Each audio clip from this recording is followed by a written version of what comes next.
ditampilkan seorang pemuda lugu sederhana sedang menuju ke negara Hong Kong, di mana di Hong Kong ia akan menimba ilmu berkat beasiswa yang ia dapatkan.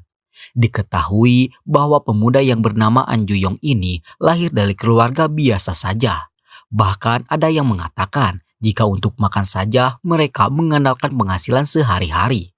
Namun di Hong Kong dirinya malah terlibat cinta sesaat dengan seorang wanita cantik berdarah bangsawan. Sudah lama mereka putus dan berpisah. Namun kini di tempatnya bekerja mereka kembali dipertemukan dengan cerita yang mengandung banyak plot twist sehingga membuat drama ini layak mendapatkan rating tinggi. Apa yang akan sebenarnya terjadi? Selamat datang dan selamat berjumpa kembali bersama kami. Seperti biasa, saya akan bercerita yang tentu saja tentang sebuah drama yang kali ini berjudul Law and the City. Rilis pada pertengahan tahun 2025 ini, digarap oleh sutradara Park Hae-sung, serta dibintangi oleh para aktor besar seperti Lee Jung-suk yang sukses di drama Mouse, serta dibadukan dengan Moon Ga-young yang juga sukses di drama True Beauty. Karena drama ini sangat seru, tanpa basa-basi lagi, inilah alur ceritanya. An Ju-yong bukan berasal dari keluarga mampu. Ia tinggal bersama kedua orang tua yang sudah cukup sepuh, membuatnya harus hidup mandiri. Dan kini hasil kerja kerasnya dalam belajar menjadikannya seorang pengacara yang akan bisa membanggakan kedua orang tua. Dalam kesempatan hidup ini, An Ju-yong akan sebisa mungkin memberikan yang terbaik. Ia bertekad akan sungguh-sungguh dalam menjadi seorang pengacara. Namun siapa sangka di firma hukum tempatnya bekerja, ia malah bertemu dengan mantan kekasihnya dahulu yang bernama Hu Hee-jin.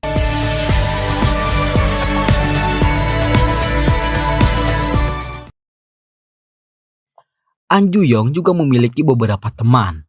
Di antaranya pengacara Chang Wo, Ha Sang-gi, dan juga Moon Jae-yong. Mereka mengadakan sebuah geng yang dinamakan dengan geng mukbang. Karena setiap pagi atau sepulang bekerja, mereka selalu mukbang bersama sekedar untuk mempererat persahabatan. Hu Hee-jin langsung memperkenalkan diri sekaligus menyapa An Ju-yong sebagai mantan pacarnya. Namun An Ju-yong memilih berpura-pura tidak mengenal Hu Hee-jin. Hal itu menimbulkan pertanyaan bagi semua orang. Bagaimana bisa Hu Hee-jin mengenal An Ju-yong sementara An Ju-yong tidak mengenalinya? Entah apa yang dipikirkan oleh Hu Hee-jin saat itu. Dirinya tanpa basa-basi langsung mengaku jika ia adalah mantan pacar An Ju-yong, yang hal itu sontak membuat semua orang terkejut karena baru kali ini orang sedikit An Ju-yong ternyata mempunyai mantan.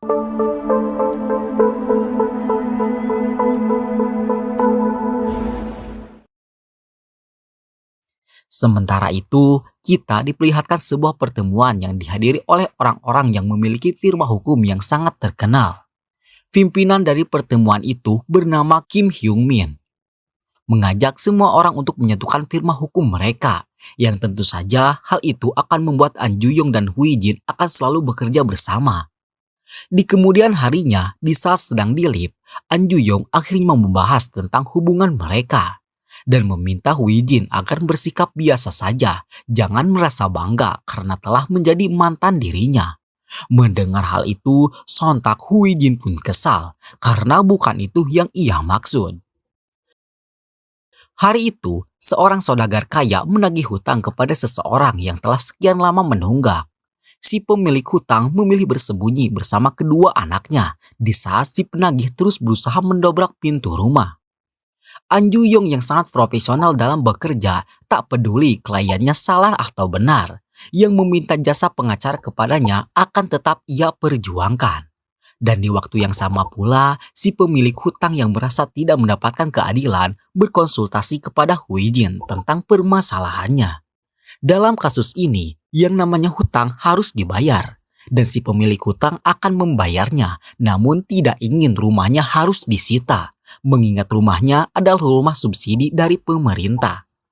Saat pulang ke rumah, Hu Hee-jin mendapatkan informasi yang mana dimulai hari itu dan seterusnya pemerintah menetapkan undang-undang baru jika penyewa rumah bersubsidi tidak bisa diusir dari rumah mereka hanya karena mereka menunggak hutang.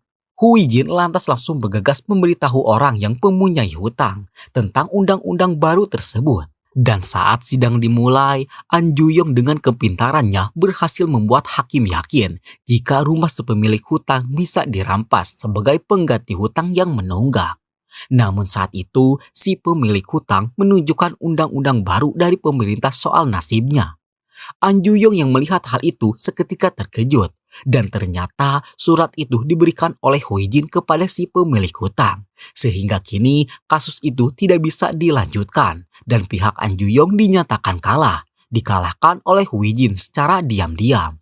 An Juyong tentu saja kesal kepada Huijin karena kini Huijin sudah keterlaluan dalam mencampuri urusannya.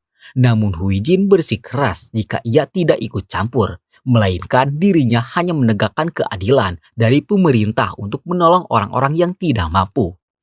An Juyong tidak setuju akan hal itu, karena menurutnya jika rumah seseorang tidak bisa dijadikan jaminan, maka bank tidak akan memberikan pinjaman lagi kepada orang-orang yang tinggal di rumah bersubsidi. Sementara para penyewa rumah itu tidak semuanya suka menunggak hutang dan banyak yang membutuhkan pinjaman. Huijin tetap kekeh pada pendapatnya. Ia terus mendebat semua ucapan An Juyong, sehingga saat itu semua orang menonton perdebatan mereka berdua. Dan di tengah situasi panas itu, tiba-tiba tersebar sebuah surat resmi tentang penggabungan semua firma hukum menjadi satu, yang membuat Huijin juga An Juyong akan bekerja di ruangan yang sama. An Juyong sendiri kini sedang berolahraga. Di saat sedang beristirahat, ia dikejutkan akan kehadiran Huijin dan pesan dari Huijin yang ingin membahas masa lalu mereka.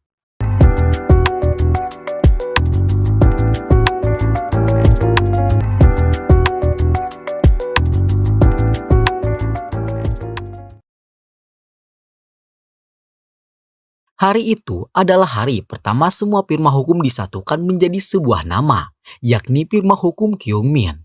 Kini semua orang bekerja di satu lokasi yang sama. Huijin mendapatkan kasus baru. Seorang anak bernama Gunawan tiba-tiba meninggal setelah menjalankan operasi. Orang tua Gunawan tidak terima dan menggugat pihak dokter dan rumah sakit sebagai malapraktik. Sehingga hal itu membuat panik pihak rumah sakit dan menyewa jasa Huijin untuk memenangkan persidangan. Karena menurut pihak rumah sakit, mereka sama sekali tidak melakukan malapraktik. Hal itu juga diperkuat akan rekaman saat operasi sedang dilakukan. Sidang kasus itu akhirnya dimulai. Di awal sidang, Huijin sudah dibuah kalah telak karena ternyata pihak Gunawan atau korban menemukan bukti tambahan. Bukti itu berisi beberapa video dan foto yang menampilkan jika dokter yang mengoperasi korban selalu memakai tangan kiri, yang artinya pengguna kidal. Sementara saat sedang operasi dilakukan, si dokter malah menggunakan tangan kanan. Dan itu sudah cukup untuk membuktikan jika si dokter sedang coba-coba dalam operasi yang dilakukannya. Huijin sangat stres akan hal itu. Awalnya ia mencoba ingin meminta bantuan An Juyong. Namun niatnya itu ia urungkan karena merasa malu dan gengsi. Namun saat di lift, An Juyong bisa mengetahui jika kini Huijin sedang stres dan ia langsung menawarkan bantuan kepada Huijin. Huijin lantas langsung menjelaskan apa yang sedang terjadi, termasuk menampilkan video saat dokter mengoperasi. Dan di momen itu, An Juyong duduk sangat dekat. Bahkan terlalu dekat yang membuat Huijin seketika merasa terbawa perasaan. An Juyong kemudian mengajak Huijin untuk makan terlebih dahulu untuk merilekskan pikiran. Dan seketika itu kita dibawa ke masa lalu mereka. Saat itu mereka berdua duduk di pesawat yang sama menuju negara Hong Kong. Di bandara pun mereka sempat berpapasan namun masih menganggap jika mereka hanyalah orang asing saja. Namun ternyata tempat yang mereka tuju ternyata sama.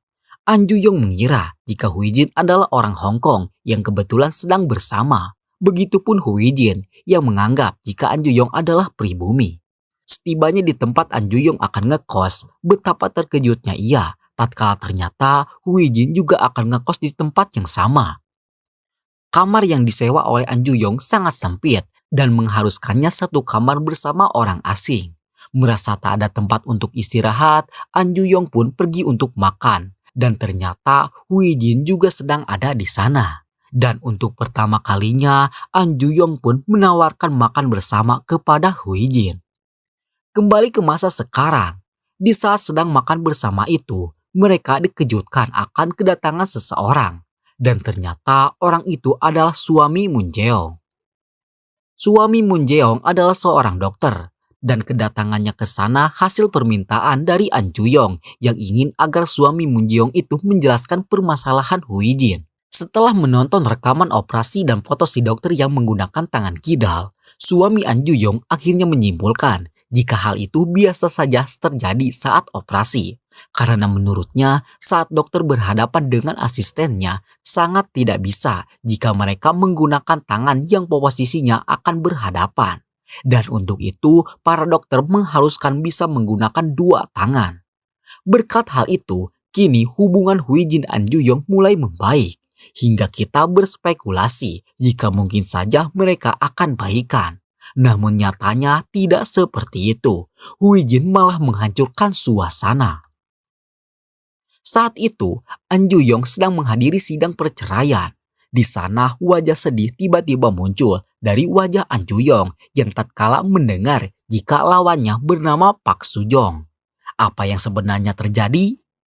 Park Soo-jong tak kuasa menahan tangis. Entah apa yang ia tangisi. Yang pasti saat itu hakim memutuskan untuk menunda sidang itu berkat Park Soo-jong yang terus menangis.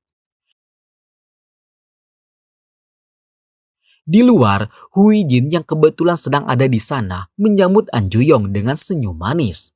Namun An Ju-yong tidak menanggapinya dan terlihat seperti menghindar. Dan di belakangnya ada Park Soo-jong yang juga terlihat wajahnya yang menampilkan banyak misteri. Hui Jin kemudian mencoba mencari tahu tentang kasus yang kini An Ju-yong hadapi. Dan saat melihat faktanya, betapa terkejutnya Hui Jin tatkala mengetahui jika Park Soo-jong adalah mantan pacar An Ju-yong. Dan kini An Ju-yong sedang mengetahui dan mengurus hancurnya rumah tangga mantan pacar yang dahulu pernah menyakitinya. Entah harus puas atau sedih, An Ju-yong sangat bingung dengan situasi saat ini. Dan di sini yang membuat Hui Jin terkejut, An Ju-yong bukan ada di pihak Park Seo-jung, melainkan ada di pihak penggugat yang harus mengalahkan Park Seo-jung. An Ju-yong sendiri kini terlihat murung, penuh akan dilema dengan apa yang harus ia hadapi. Saat sedang berpapasan dengan Hui Jin pun, An Ju-yong tak bisa menyembunyikan wajah cemasnya itu. Sehingga Hui Jin lantas membahas perkara Park Seo-jung yang tentu saja hal itu membuat An Ju-yong terkejut. Karena kini Hui Jin mengetahui jika ia sedang melawan mantan pacarnya sendiri. An Ju-yong sangat kecewa dan marah. Karena menurutnya sebagai sesama mantan pacar, Hui Jin tidak ada hak untuk mengetahui urusannya. Diceritakan dahulu kala, entah sebelum atau sesudah berhubungan dengan Hui Jin, An Ju-yong memiliki hubungan yang sangat hangat dengan Park Seo-jung. Mereka bahkan terlihat sangat romantis sehingga membuat An Ju-yong sangat nyaman. Namun apalah daya, kala itu An Ju-yong tidak mempunyai apa-apa yang membuat Park Seo-jung memilih meninggalkannya dan menikah dengan Cha Yong-du. Namun kini pernikahan hasil mengkhianatinya malah hancur dan malah An Ju-yong yang menangani kasus perceraian itu. Kembali ke masa sekarang. Kala itu An Ju-yong tengah menemui Park Seo-jung kembali. Park Seo-jung merasa sangat malu dan menyesal. Mengapa harus An Ju-yong yang menjadi orang pertama yang mengetahui jika pernikahannya hancur. Dan ia sangat menyesal akan fakta yang saat ini sudah terlanjur terjadi itu. An Ju-yong tetap profesional menghadapi kasus ini.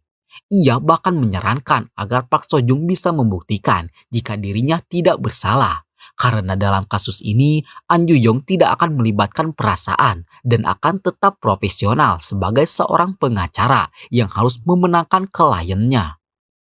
Dan saat sidang berikutnya dimulai, Park Seo-jung mengaku jika dirinya mengalami kekerasan dalam rumah tangga.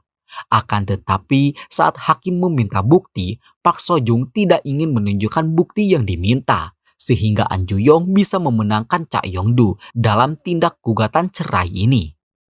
Cha Yongdu sangat senang akan keberhasilan An Juyong ini. Ia juga memberikan hadiah yang cukup besar untuk An Juyong. Cha Yongdu atau suami Park Sojong juga mengutarakan maksudnya ingin kasus ini ditangani oleh An Juyong. Karena ternyata ia juga sudah mengetahui jika An Juyong adalah mantan pacar Park Sojong atau istrinya. Dan ia sengaja menjadikan An Juyong sebagai mantan pacar Park Sojong agar Park Sojong merasa malu dan membiarkan kasus ini begitu saja. Mendengar hal itu seketika membuat An Juyong muak hingga dirinya bersitegang dengan Cha Yongdu. Dan ternyata kejadian itu disaksikan langsung oleh Hu Yijin. Sebagai sesama mantan pacar An Juyong, Hu Yijin memberanikan diri menanyakan kabar dan kondisi An Juyong. Namun di waktu yang sama pula, Park Sojong mengirimkan pesan yang ingin agar mereka bertemu. Bukan sebagai pengacara dan tergugat, melainkan sebagai mantan kekasih yang dahulu pernah saling mencintai. Dan di sini, An Juyong memilih mengabaikan Hu Yijin dan memilih menemui Park Sojong. Wow, apa yang akan terjadi selanjutnya? An Juyong memilih untuk menemui Park Sojong dan ingin menyampaikan agar Park Sojong bisa bahagia dan menjaga dirinya dengan baik. Begitupun dengan Park Sojong, ia sangat menyesal dengan apa yang telah ia lakukan terhadap An Juyong di masa lalu. Dan ia menganggap jika perceraian ini adalah karma atas apa yang telah ia lakukan dahulu terhadapnya.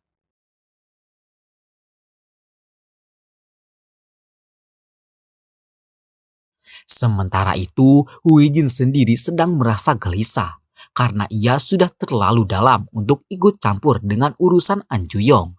Padahal kini mereka bukan siapa-siapa lagi. Di hari berikutnya pun, Hu Yijin tetap merasa tidak enak. Terlebih lagi, waktu itu An Juyong memintanya untuk bertemu.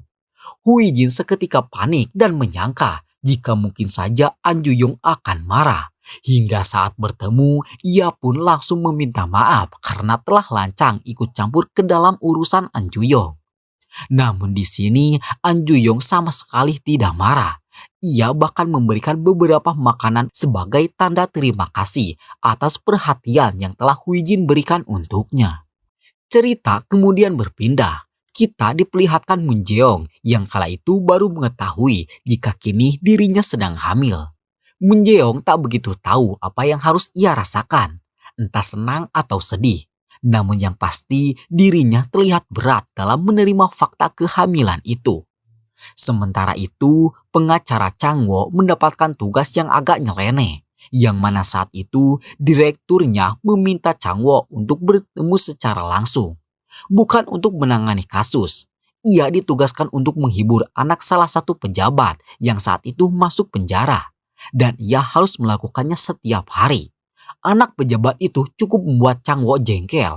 Hinaan demi hinaan terus ia dapatkan, hingga membuatnya merasa sangat capek dan merasa gagal sebagai seorang pengacara. Di sisi lain, Hu Yijin kembali kedatangan klien baru. Kali ini kliennya bernama Gi Jun.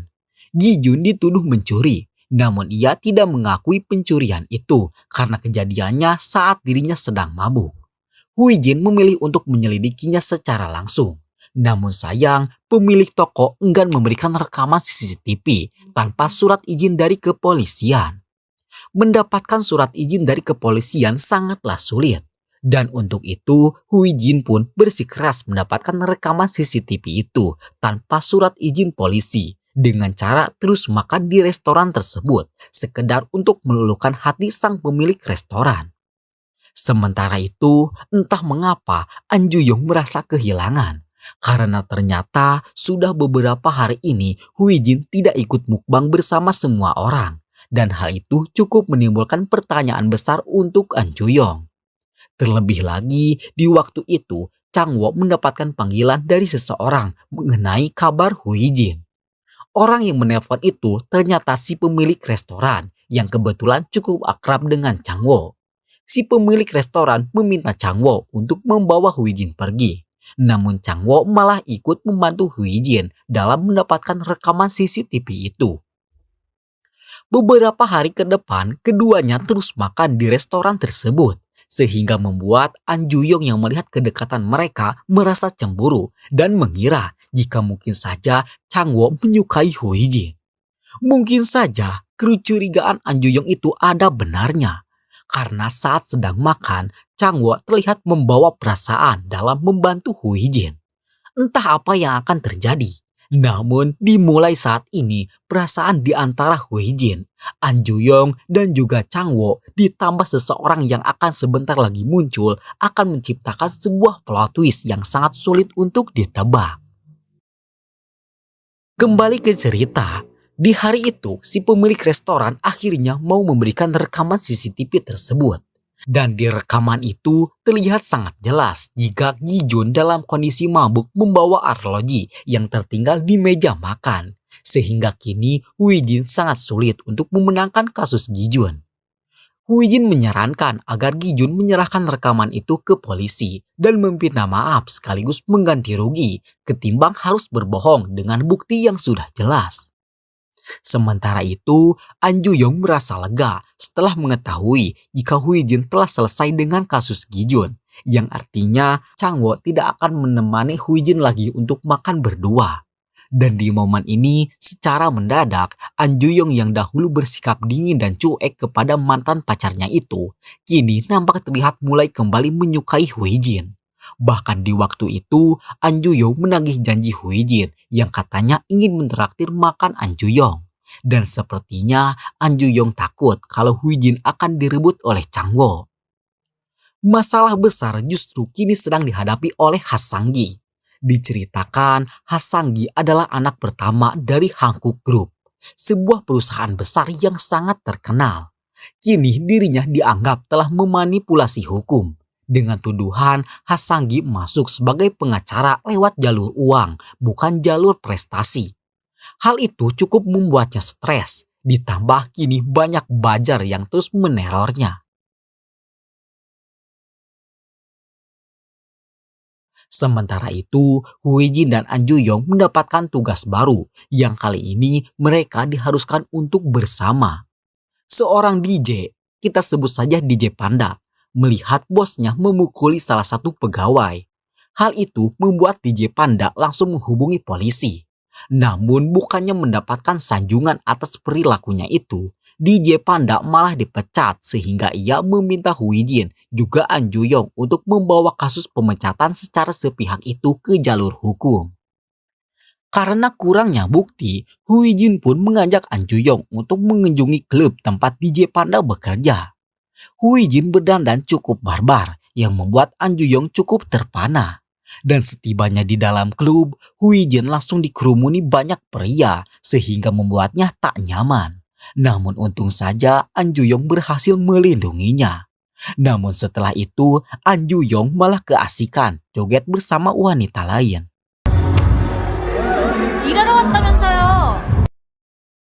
Mereka berdua kemudian menemui pegawai yang dipukuli. Pegawai itu bernama Son. Hu Jin langsung menjelaskan maksud kedatangannya. Namun Son memilih menutup diri dan menyangkal jika ia telah dipukuli. Hu Jin yang mengerti akan kondisi Son lantas memberikan kartu namanya untuk Son hubungi di luar klub tersebut. Setelahnya mereka pun makan bersama. Dan di momen itu An Ju-yong sangat terkejut karena ternyata Hu Jin masih memakai gelang pemberiannya dahulu saat sedang bersama di Hong Kong. Apa yang sebenarnya Hu Jin rasakan?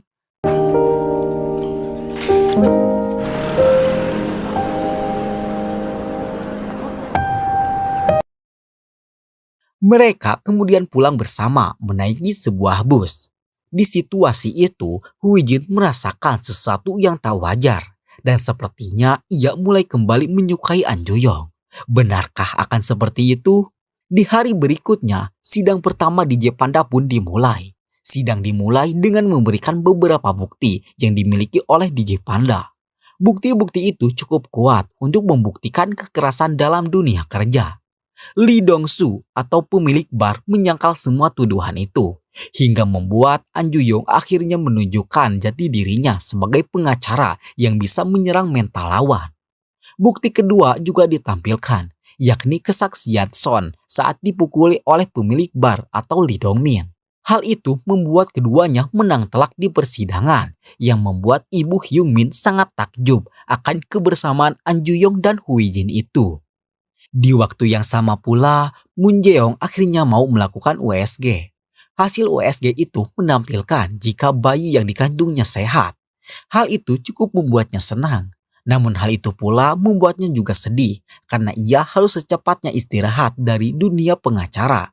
Yang tentu saja ia juga harus meninggalkan semua sahabatnya, terutama geng mukbang mereka.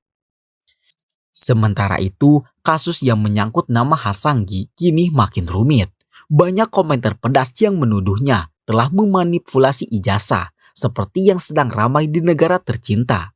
Bahkan banyak yang mengatakan jika Hasanggi sekolah lewat jalur uang, bukan jalur lewat prestasi. Dan hal itu membuat Hasanggi sangat terpukul. Changwoo berusaha untuk membuat Hasanggi mau bertukar cerita dengannya. Namun Hasanggi enggan melakukan hal itu, hingga membuat hubungan pertemanan mereka kini merenggang. Hasanggi kemudian memutuskan untuk menulis surat pernyataan. Ia mengatakan jika saat masih kuliah ia dijuluki sebagai si musim semi, karena ia hanya akan kuliah saat musim semi saja. Karena di musim-musim yang lainnya, ia terpaksa harus bekerja sangat ekstra hingga memeras keringat dan air mata untuk membiayai kuliahnya. Hasanggi bukanlah orang kaya, apalagi anak dari konglomerat Hankook. Berita yang tersebar sangatlah keliru, mengingat namanya sama dengan nama dari salah satu anak konglomerat yang kini sedang viral. Hal itu membuat semua orang yang tergabung dalam geng mukbang sangat lega. Karena berita itu hanyalah salah orang, bukan berita asli tentang Hasanggi, teman mukbang mereka. Di hari berikutnya, saat sedang makan bersama, situasi terlihat sangat dingin. Semua orang sibuk dengan urusan mereka masing-masing. Situasi itu seketika pecah di saat An Ju Yong mengaku jika kemarin dirinya menangani kasus perceraian mantan kekasihnya sendiri. Semua orang yang mendengarkan kabar itu tentu saja sangat terkejut. Merasa diawali, Changwoo akhirnya jujur dengan pekerjaannya sekarang yang diharuskan menjadi badut dari salah satu tahanan anak pejabat. Ia sebenarnya ingin terus merahasiakan hal itu karena ia merasa telah gagal menjadi seorang pengacara. Dari kedua cerita itu ada satu cerita yang membuat semua orang speechless. Yakni saat itu Moon Jae-yong akhirnya mengaku jika kini dirinya sedang hamil. Bahkan kehamilannya pun sudah memasuki trimester kedua. 너 오늘 내가 주인공 아니었나 혹시? 갑자기 그렇게 길게 써놓고 뭘 새삼스럽게. Berkat semua pengakuan itu, kini hubungan kelima pengacara ini telah kembali membaik. Namun ada satu rahasia yang belum terungkap, yakni perasaan Hui Jin sekarang terhadap An Ju Yong, mantan pacarnya.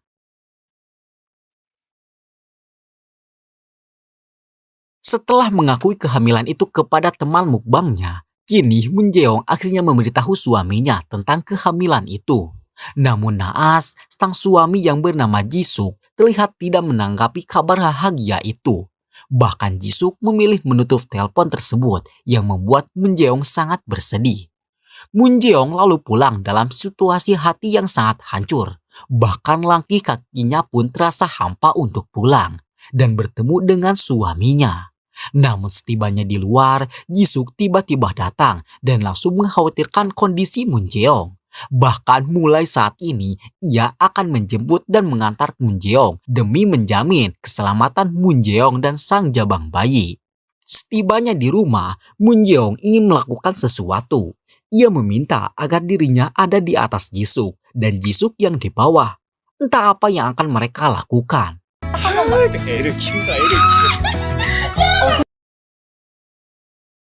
Di waktu yang sama pula, An Ju Yong bersama Hui Jin sedang berada di sebuah kafe mewah.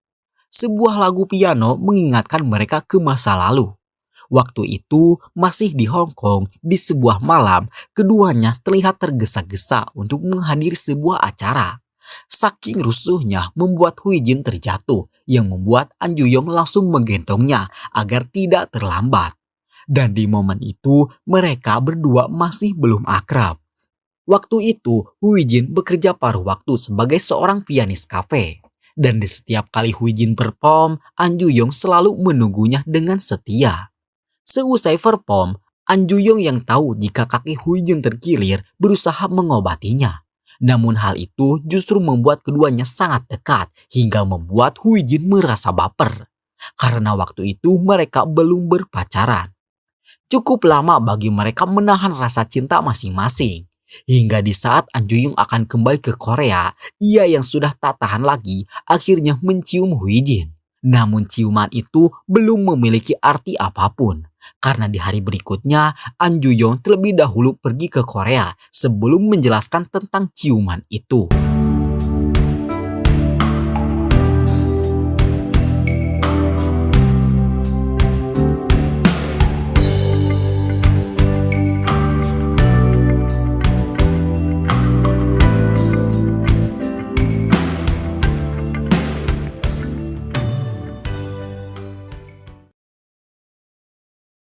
Hari-hari kini telah berlalu. Semua orang nampak menjalani hidup dengan penuh kebahagiaan. Kala itu, suami Moon Jae-yong mengajak An Ju-yong untuk menghadiri reuni SMA yang akan sebentar lagi mereka adakan. Huijin tentu saja terkejut akan rencana itu. Dan di sini terlihat sangat jelas jika Huijin merasa sedikit cemburu karena menganggap jika reuni SMA An Ju-yong akan dihadiri banyak cewek. Berkat kecemburuan itu, Huijin pun mengajak semua geng mukbang untuk makan di restoran tempat diadakannya reuni. Di restoran itu sendiri, nampak An Ju-yong dan suami Moon Jae-yong dengan yang lainnya terlihat akrab satu sama lain.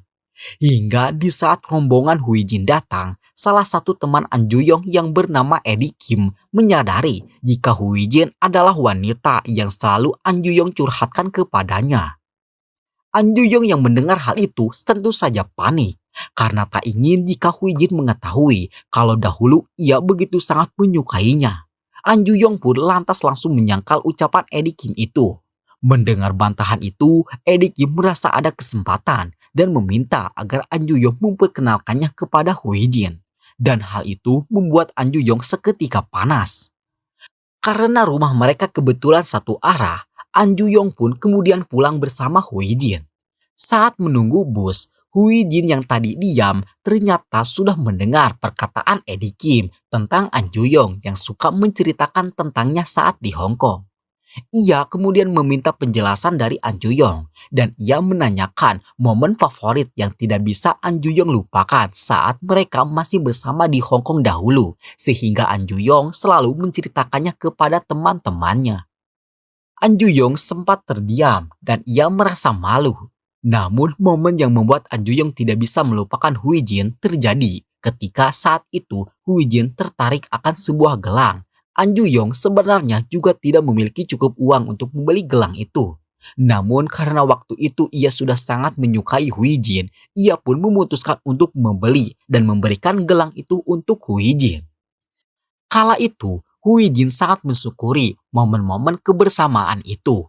Hingga ia pun bertanya, apakah nanti saat kembali ke Korea mereka akan masih bisa bersama seperti saat itu atau tidak. Dan di sana An Ju-yong yang memiliki sifat pemalu dan tidak peka memilih diam dan tak menjawab pertanyaan Huijin itu. Saat itu Huijin sangat geram karena An Ju-yong tidak peka dengan kode yang ia berikan. Termasuk di waktu ini, Huijin menunjukkan gelang pemberian An Ju-yong yang sampai saat ini masih ia pakai, yang artinya ia masih berharap kepada An Ju-yong. Namun lagi dan lagi, An Ju-yong malah dingin, tidak mengerti akan maksud Huijin itu. Entah benar seperti itu atau mungkin saja An Ju-yong memiliki wanita yang sudah dekat dengannya. Di hari berikutnya, Ibu Hyung-min memberikan beberapa hadiah cukup mahal kepada semua orang dan memberikan 3 hari untuk mereka libur setelah melalui hari-hari yang cukup melelahkan. 3 hari itu, semua geng mukbang akan berpisah dan tentu saja tak akan bisa untuk mukbang bersama lagi. Seperti malam itu, An Ju-yong sedang berpergian untuk mencari kedai yang masih buka. Namun di perjalanan, ia malah tak sengaja bertemu lagi dengan Huijin yang saat itu juga sedang mencari tempat makan yang masih buka. Karena semua kedai sudah tutup, An Ju-yong lalu mengajak Hui Jin untuk makan di kedai 24 jam yang ada di dekat stasiun Gangnam. Akan tetapi Hui Jin menolak karena tempat itu membuatnya kesal. Jadi setelah mereka pulang dari Hong Kong, mereka sudah sepakat untuk bertemu di stasiun Gangnam. Namun naas, An Ju-yong tidak kunjung menemuinya. Padahal jika An Ju-yong datang, Hui Jin akan menganggap jika kedatangan An Ju-yong itu sebagai pengungkapkan rasa cintanya kepada Hui Jin. Mendengar hal itu, An Ju-yong pun seketika menjawab dan berkata, lain kali berkata dengan jelas agar ia mengerti maksud Hui Jin. Hui Jin pun lantas menjawab dengan berkata, mengapa harus menunggu waktu lain, kenapa tidak sekarang saja? Tak ada pilihan lagi untuk mencari alasan, An Ju-yong si pemalu akhirnya mencium Hui Jin sebagai tanda cintanya kepada Hui Jin. Dan kini mereka pun akhirnya bisa resmi bersama.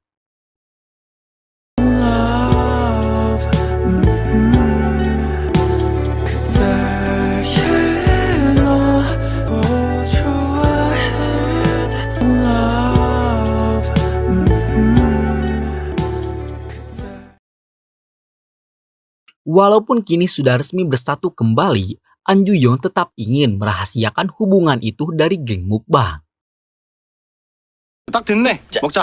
야, 우리가 여기 왜 있는지는 안 궁금하냐? 에휴, 뻔하지 뭐. 야, 사진 안 찍었다.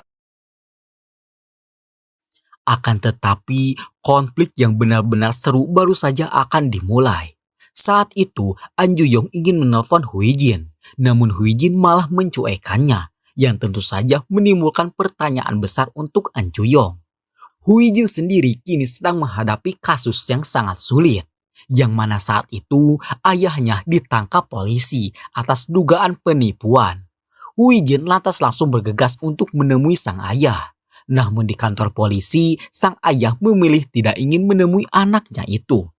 Raut wajah sedih sangat terpampang jelas di wajah Hui Jin, sehingga saat itu An Ju-yong langsung mengerti akan kondisinya itu. Hui Jin kemudian menjelaskan jika ayahnya dituduh telah menipu dengan melakukan investasi bodong. Dan saat ini korban meminta uang ganti rugi sekaligus sang ayah harus dipenjara. Hui Jin belum mengetahui seperti apa kasus ini karena sang ayah menolak untuk bertemu dengannya. An Ju-yong lantas menawarkan diri untuk membantu Hui Jin dan ia akan sesegera mungkin bergegas menemui ayah Hui Jin itu untuk mengetahui seperti apa detail dari kasus yang menimpa ayah Hui Jin itu.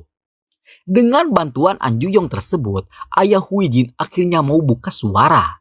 Di suatu malam, ia mengadakan sebuah pertemuan yang cukup besar yang dihadiri oleh para konglomerat. Dirinya berniat membeli kripto di salah satu perusahaan yang ada di luar negeri. Dalam menjalankan bisnis kripto ini, ia bekerja sama dengan seorang perempuan bernama Buk Heon. Dan mereka baru kenal 2 tahun. Buk Heon juga membantunya dalam mempromosikan kripto dan tujuan itu. Bahkan mereka sudah sepakat akan bekerja sama dalam memberi kripto itu. Di sini, tugas ayah Hui Jin memastikan pembelian kripto itu berjalan lancar. Sementara itu, tugas Buk Heon mencari orang yang mau berinvestasi kepada mereka. Namun kini, usaha kripto mereka belum berjalan. Akan tetapi, orang-orang yang katanya sudah berinvestasi menagih janjinya dan meminta uang ganti rugi. Tak hanya itu saja, Buk Heon telah memberikan pernyataan jika dirinya hanya ikut saja dan semua kendali ada pada ayah Hui Jin. Padahal ayah Hui Jin sendiri tidak tahu jika orang-orang sudah berinvestasi kepadanya. Setelah mengetahui detail itu, An Ju-yong dan geng mukbang lainnya lantas sepakat untuk membantu ayah Hui Jin. Bahkan saat itu, Moon Jae-yong langsung pergi ke kantor polisi untuk menemui Buk Heon yang juga kini sedang ditahan sebelum sidang keputusan muncul. Keterangan Buk Heon dengan ayah Hui Jin sangat jauh berbeda. Kalau menurut ayah Hui Jin, kerjasama mereka baru berjalan 2 tahun. Namun menurut Buk Heon, ia sudah bekerja sama dengan ayah Hui Jin sejak 2019 yang lalu, yang artinya sudah 5 tahun. Buk Heon juga menjelaskan jika dirinya dijebak oleh ayah Hui Jin. ia diminta untuk mengumpulkan orang-orang yang mau berinvestasi. Namun kini setelah tugasnya selesai, ia malah dipenjara dan dituduh telah bekerja sama dengan ayah Huijin untuk menipu. Padahal ia sendiri tidak tahu uang investasi itu kemana. Hal itu membuat semua orang bingung dengan dua fakta yang berbeda. Terlebih lagi ditemukan bukti keuangan jika pada tahun 2019 ayah Huijin pernah membeli kripto, dan hal itu menunjukkan jika perkataan Buk Heon lah yang benar. Tak hanya itu saja, ditemukan juga tanda tangan kontrak antara ayah Huijin dengan Buk Heon yang tertuliskan pada tahun 2019 yang menegaskan jika ayah Huijin lah dalang dari kasus penipuan itu, dan Buk Heon bisa dikatakan sebagai korban, bukan sebagai orang yang bekerja sama dalam kasus menipu ini. An Ju-yong meminta semua orang untuk menerima fakta ini. Huijin yang mendengar seketika kecewa karena ia sangat yakin kalau ayahnya tidak salah. Sementara kekasihnya itu malah terlihat seperti orang yang menerima kalau ayah Huijin adalah otak dari kasus penipuan ini. Diceritakan, kasus ini bukan yang pertama kalinya terjadi.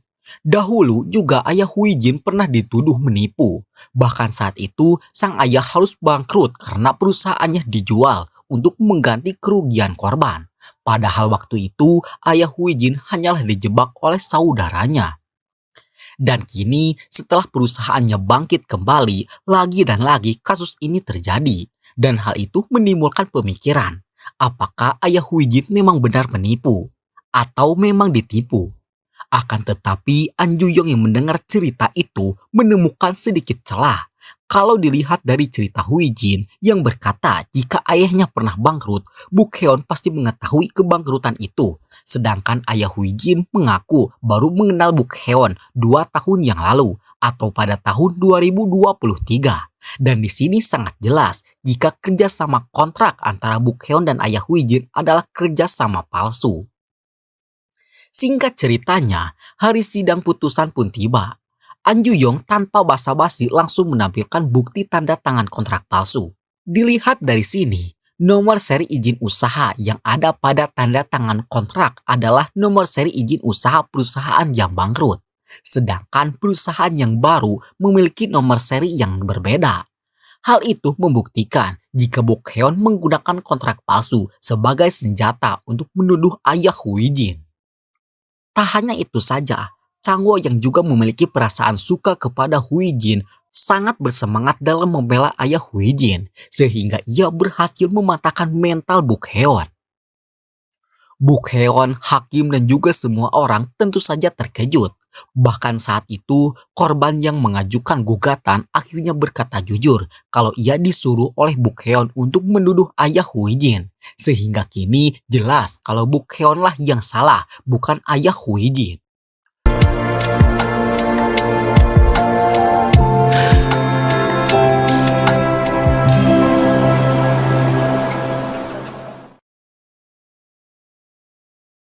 Untuk merayakan kemenangan itu, Huijin pun mentraktir semua orang.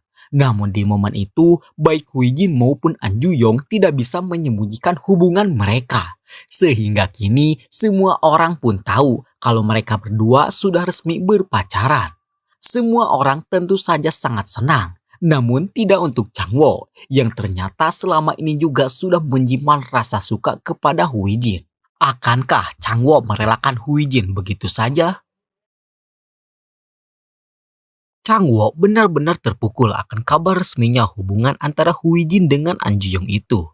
Namun ia masih berharap akan bisa memiliki Huijin sepenuhnya. Di tengah optimismenya itu, ayahnya yang seorang konglomerat memaksa Changwo untuk berhenti menjadi pengacara dan fokus untuk menjadi penerus perusahaannya. Di samping yang sama pula, Moon Jae-yong mulai lelah karena harus berpacu dengan waktu untuk mengejar kasus. Sementara dirinya harus memastikan kesehatan bayi yang ia kandung. Hal itu membuat suaminya meminta Moon Jae-yong untuk berhenti bekerja dan fokus menjadi seorang ibu rumah tangga. Namun Moon Jae-yong sangat berat kalau harus kehilangan kehidupan yang selama ini membuatnya merasa senang, apalagi harus berpisah dengan teman mukbang dirinya. Tak hanya itu saja, Hasanggi mendapatkan beasiswa untuk mendapatkan gelar dokter. Bahkan direkturnya yang bernama Ibu Kim terlihat mendukung penuh Hasanggi untuk melakukan pendidikan. Salah satu perguruan tinggi bahkan sudah siap untuk menerima kedatangan Hasanggi, dan hal itu cukup membuat Hasanggi bimbang karena perguruan tinggi itu tidak akan menerima siswa yang masih bekerja. Dan tentu saja Hasanggi harus meninggalkan pekerjaannya sebagai seorang pengacara demi menjadi seorang mahasiswa. Changwoo sendiri kini sedang mendampingi seorang murid bernama Yeonsu. Yeonsu adalah korban bully, namun saat itu Yeonsu yang tak tahan dengan bulian memberanikan diri untuk melawan dan tak sengaja menusukkan pisau ke perut si pembuli. Kini Yeonsu dituduh telah melakukan tindak percobaan pembunuhan. Ia dituntut 7 tahun penjara. Sementara si pembuli kini sedang tertawa bahagia setelah mengetahui kalau kini hidup Yeonsu akan hancur. Changwoo lantas berusaha keras untuk membela Yeonsu dengan pengakuan jika itu hanyalah sedang membela diri, bukan sengaja untuk membunuh si pembuli.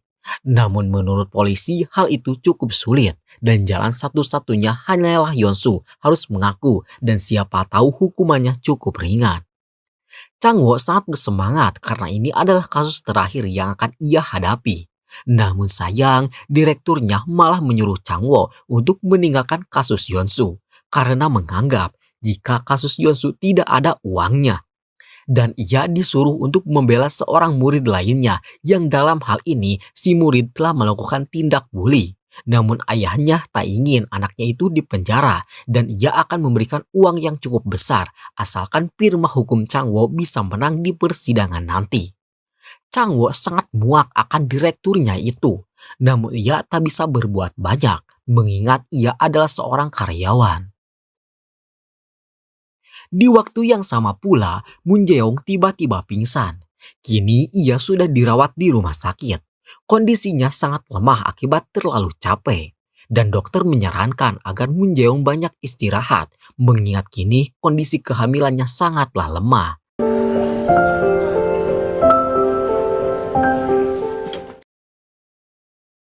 Berdasarkan pertimbangan yang cukup berat, kini Moon Jae-young mendatangi temannya dan ia bermaksud untuk melamar kerja di perusahaan temannya itu.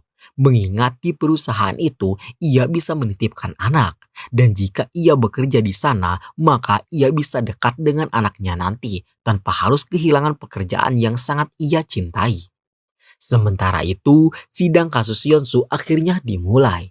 Di awal sidang, Yeonsu dituntut dengan hukuman 7 tahun penjara. Changwoo terus membela Yeonsu dengan mengatakan jika selama 2 tahun ini Yeonsu telah dibully. Bahkan setelah ia pindah sekolah pun si pembuli terus mengikutinya.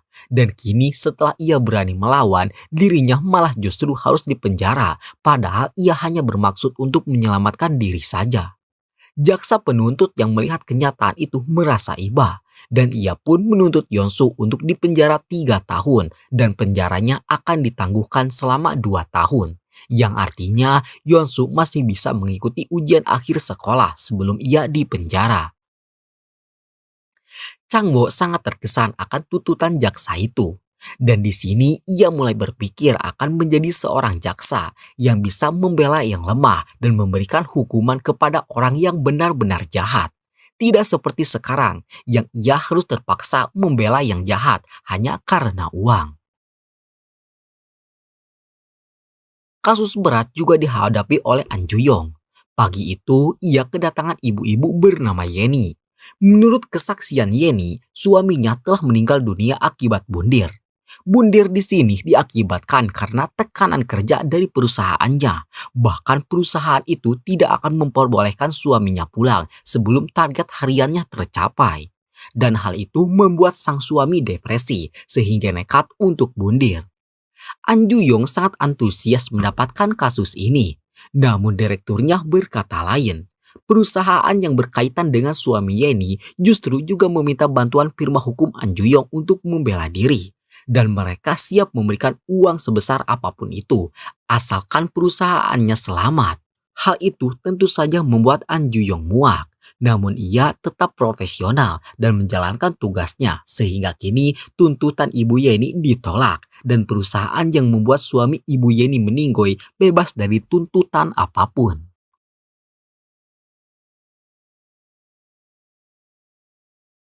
An Ju-yong sangat terpukul dan merasa sangat sedih setelah membuat Ibu Yeni menderita.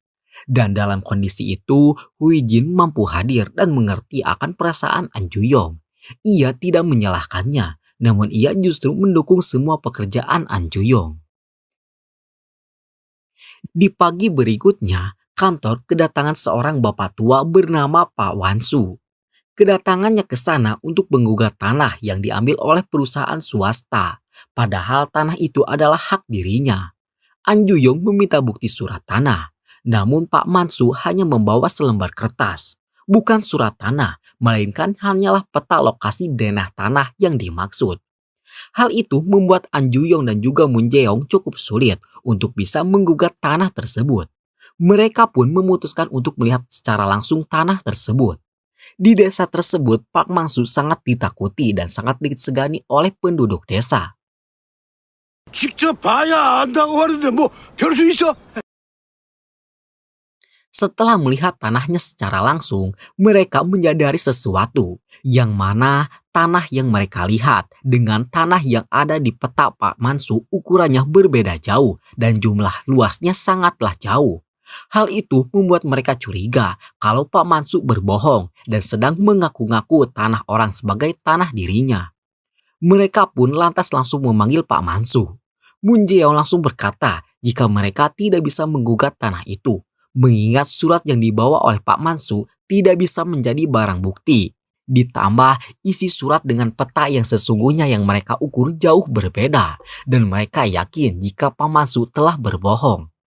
Pak Mansu sangat marah. Ia menambahkan jika ia berjuang untuk keadilan. Kalau bukan dirinya, maka tanah itu akan terus diakui oleh pemilik yang tidak sah. Di sini An Ju-yong menyadari sesuatu, dan oleh karena itu ia pun kembali mengukur luas tanah itu berdasarkan arsip nasional. Dan setelah sekian lama menghitung dengan sangat teliti, hasil yang keluar hasil mereka menghitung sama dengan angka yang dikatakan oleh Pak Mansu, yang artinya Pak Mansu benar jika dirinya sedang memperjuangkan tanah milik rakyat desa yang kini diakui oleh perusahaan swasta. Namun sayang, saat hendak memberikan kabar itu, Pak Mansu dikabarkan telah meninggal dunia dengan menghembuskan napas terakhirnya di umurnya yang ke-80 tahun. An Ju-yong cukup terkesima dengan semangat Pak Mansu yang mau memperjuangkan hak rakyat desa, padahal tidak ada imbalan apapun untuknya. Berdasarkan hal itu, ia pun akan terus mengukur tanah itu untuk melanjutkan perjuangan Pak Mansu. Namun sayang, direkturnya yang gila uang menyuruh An Ju-yong untuk menghentikan kasus tanah itu. Mengingat kini tidak akan ada lagi orang yang akan membayar pekerjaan mereka. Mendengar perintah itu, sekali lagi An Ju-yong merasa kecewa dan bersedih hati. Namun ia juga sadar kalau dirinya tidak bisa berbuat apa-apa. Kasus yang menyayat hati juga sedang dihadapi oleh Hui Jin. Waktu itu, ia harus mendampingi seorang tahanan yang telah membunuh adiknya sendiri. Diceritakan, tahanan itu bernama Nenek Jia. Nenek Jia memiliki seorang adik yang mengidap penyakit demensia. Ia sangat menyayangi adiknya itu, mengingat hanya dirinya lah satu-satunya keluarga yang sang adik miliki.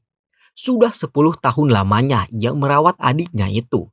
Namun entah mengapa Nenek Jia malah justru membunuh adiknya itu dengan mencekik leher sang adik hingga sang adik harus meregang nyawa. Anak-anak Nenek Jia sangat membenci pamannya yang sudah meninggal itu. Karena setelah 10 tahun ibu mereka mengurus sang paman, malah justru sang paman yang menyebabkan ibu mereka harus dipenjara. Dan oleh karena itu, ia meminta Hui Jin untuk bisa mengetahui apa yang sebenarnya terjadi. Hui Jin pun langsung mendatangi TKP, dan di sana ia menemukan buku catatan milik Nenek Jia. Tak hanya itu saja, ia menemukan sebuah promo dari salah satu rumah sakit untuk orang-orang yang mengidap kanker. Seketika itu Huijin pun sadar jika kini nenek Jia sedang mengidap penyakit kanker. Ia lantas langsung kembali menemui nenek Jia dan memberikan fakta yang telah ia temukan kalau nenek Jia mengidap penyakit kanker. Dan pada akhirnya nenek Jia pun luluh dan mau menceritakan kesaksiannya.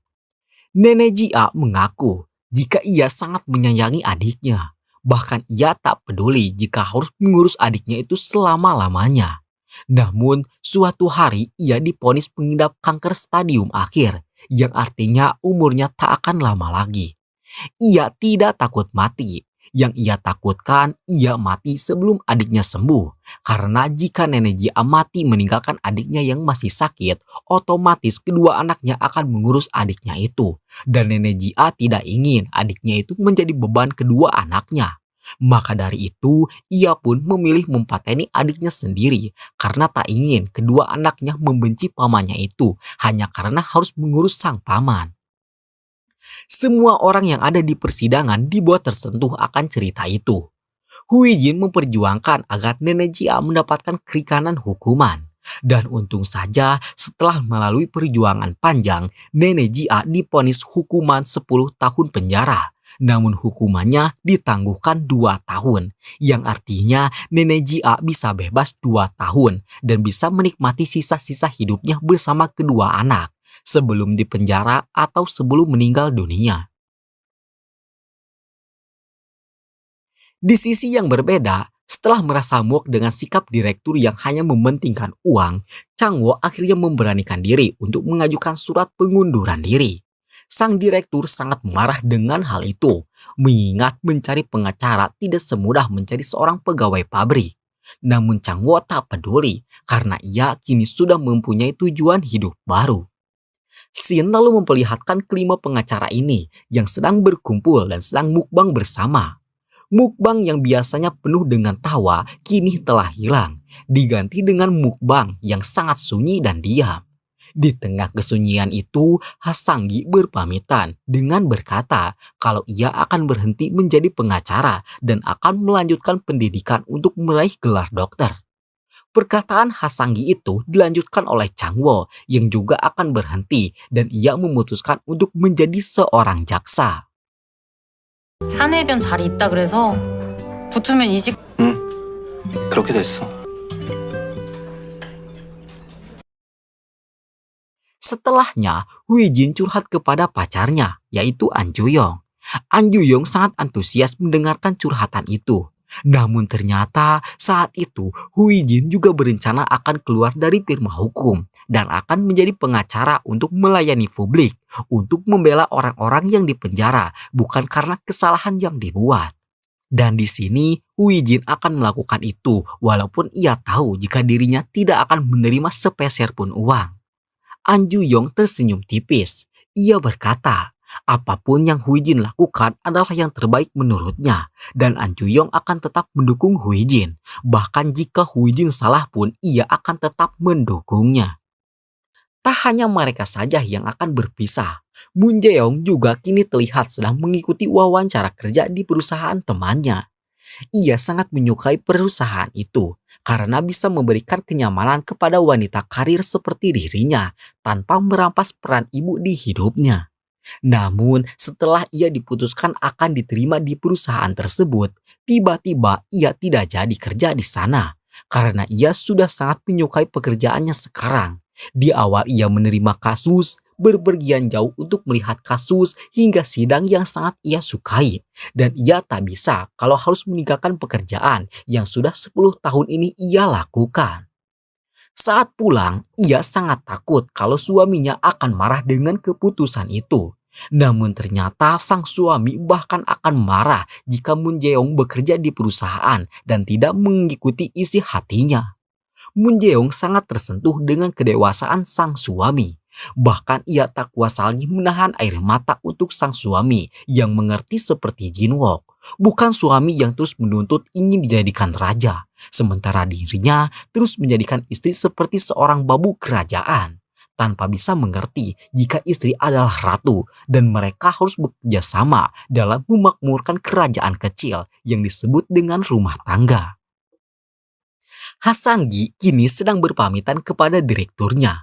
Sang direktur sangat sedih akan keputusan Hasanggi. Namun ia juga sadar jika ini adalah takdir. Namun takdir yang dimaksud bukanlah takdir perpisahan, melainkan takdir kebersamaan. Sang direktur yang bernama Ibu Kim mentraktir Hasanggi untuk minum bersama. Dan di sini Ibu Kim tiba-tiba mengaku jika ia sangat menyukai Hasanggi. Dan formulir beasiswa yang ia berikan tempo hari adalah sebuah pengungkapan cinta. Namun Hasanggi tidak menyadarinya.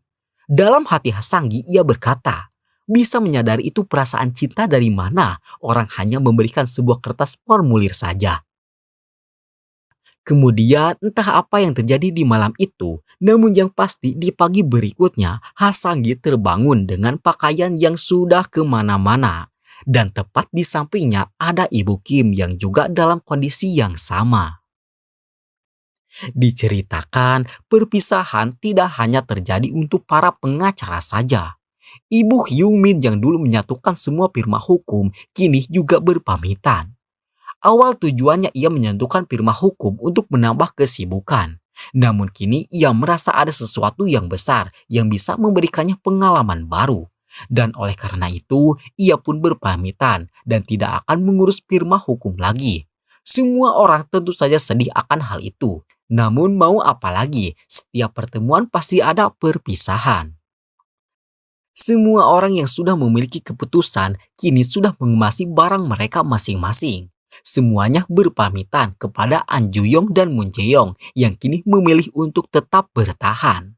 Namun bertahan ternyata hanya terus menimbulkan luka.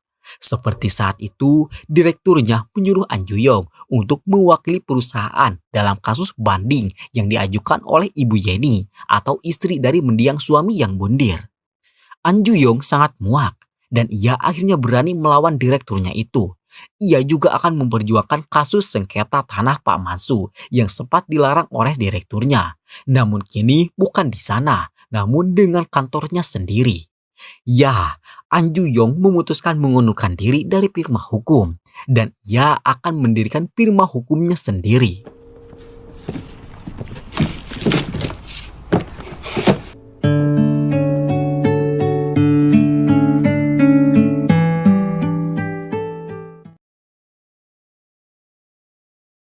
Singkat cerita, beberapa tahun telah berlalu. Kita diperlihatkan Moon Jae-yong yang kini sudah selesai cuti melahirkan. Ia kembali ke firma hukum dengan pengacara-pengacara baru yang sibuk dengan dunianya sendiri.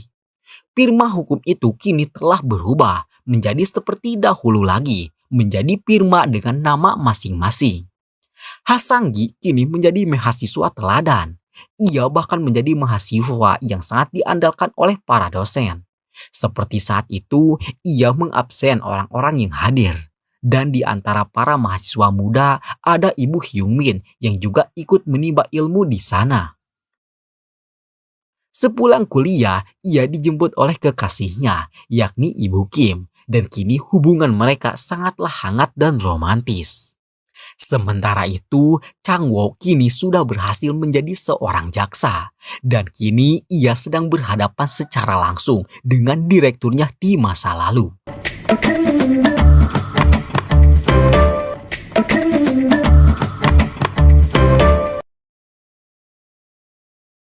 Di gedung pengadilan yang sama, An Ju-yong sedang mengumpulkan pasukan yang terdiri dari beberapa warga desa dan rakyat Pamansu. Semua orang satu komando di bawah perjuangan An Ju-yong yang menggugat tanah yang menjadi hak mereka. Dan gugatannya dimenangkan dengan tanah yang kembali menjadi hak rakyat desa. Firma hukum An Ju-yong ini mulai menjadi firma hukum yang besar. Dan tepat di depan gedung miliknya itu berdiri gedung kecil milik Hui Jin yang memberikan pelayanan bagi orang-orang yang kurang mampu untuk mendapatkan keadilan. Dan inilah akhir dari drama Law and the City. Ditutup dengan semua pengacara yang kini sudah berbeda haluan, namun tetap bersama untuk mempertahankan kebersamaan yang sudah bertahun-tahun terjaga. Sekian dari kami, mohon maaf atas segala kesalahan dan kekurangan. Sekian dan terima kasih banyak.